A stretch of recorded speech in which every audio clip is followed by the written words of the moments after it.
What up, YouTube? It's your boy Sneaker D. And you got this though. And this is Kick Chat brought to you by KYG. And this is a very special week because you guys get 2 episodes because there is no way that we could have passed up celebrating the late, great Kobe Bryant on Mamba's Day.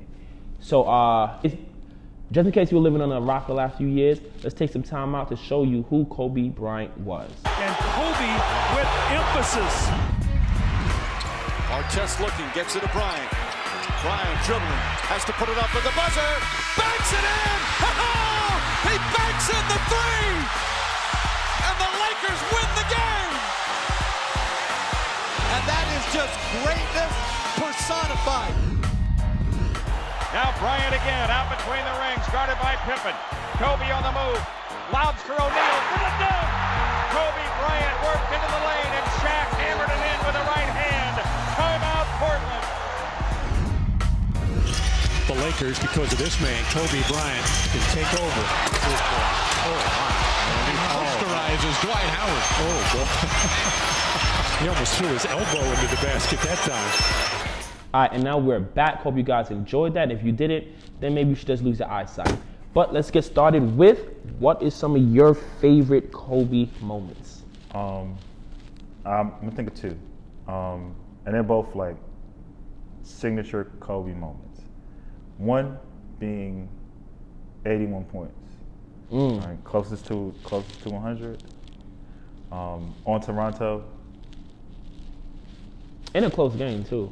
Yeah, so he needed those buckets. Well, the team needed those buckets. He provided those buckets. And then his last game of his career. And the reason why I say his last game of his career, one, not everybody gets to go out the way that they want to go out, especially in the sport that he was in. So not everybody wants to go out, and not everybody gets a chance to go out the way that he wanted to. So I have been a lifelong Kobe fan.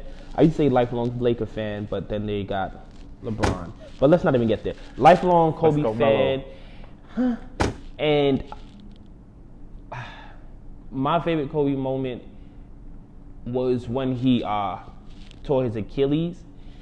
And we didn't know at that moment what was going on, but we did see him go down.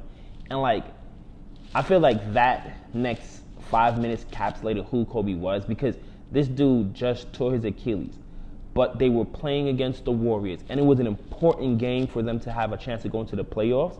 And he got up, Lord knows how he walks to the free throw line and knocks down 2 free throws with a torn Achilles, and then helps getting taken off the court.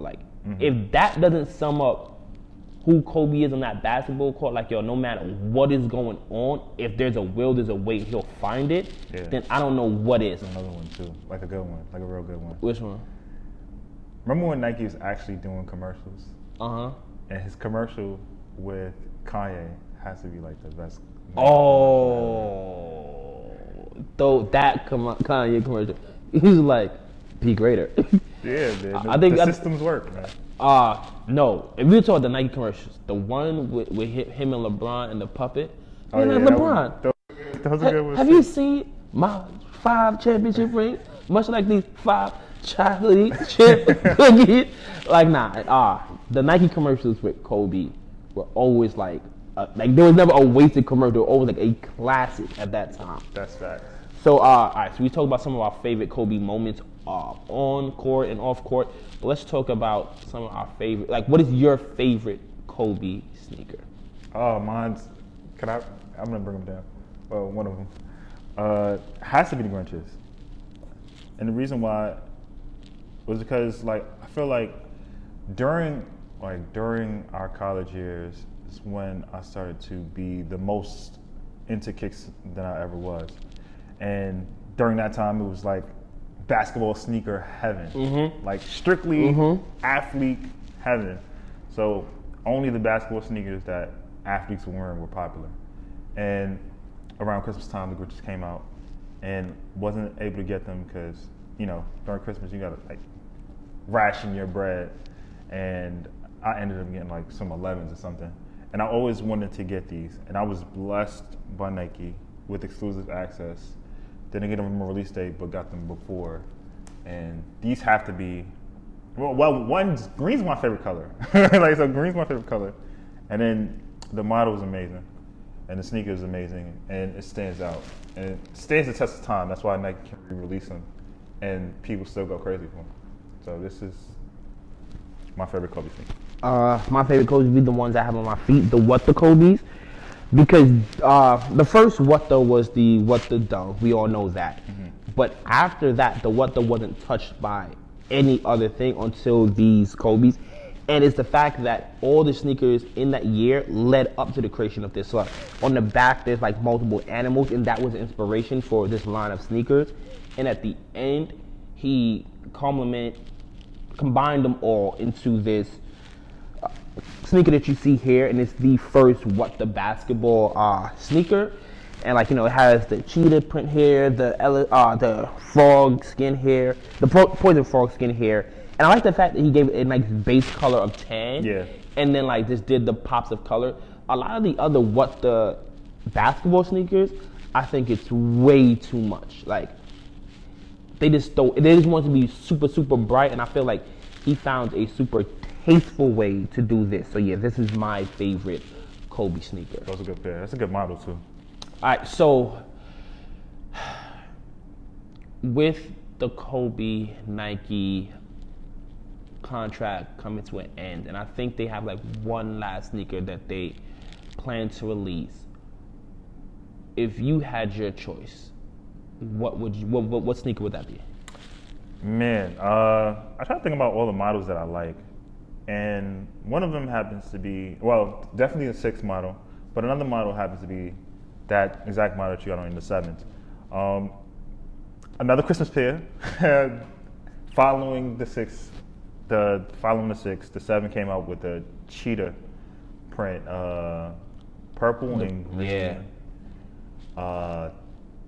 Kobe 7, and that is so fire. Julius Randle played in them this year, and I was like, oh, these were fire. I need to get those. So if they are thinking about retroing and they want to move from the realm of the 6, then do a 7 and do the Kobe cheetah 7s.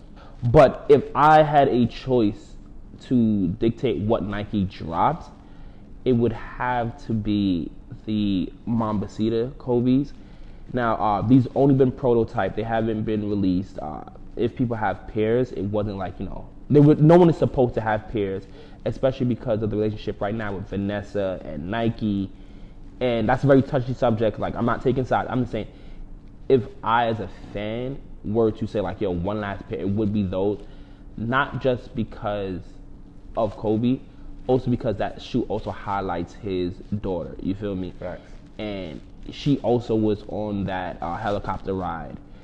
And I don't know. I just feel like it would be a beautiful tribute to acknowledge the fact, because like a lot of people mourn the loss of Kobe, but like I'm pretty sure like the family, like Kobe would never want his daughter to be forgotten either. And seeing a sneaker that was, I think it was supposed to be auctioned off, but it was somehow supposed to get out there, acknowledging both him and his daughter. Gigi. I think that was, Gigi, I think that was beautiful. And Kobe, we miss you, RIP. This is Mamba Day, so listen, not everybody can live every day like it's their last, but today, live it like the Mamba would. And until next episode, peace. Peace, y'all.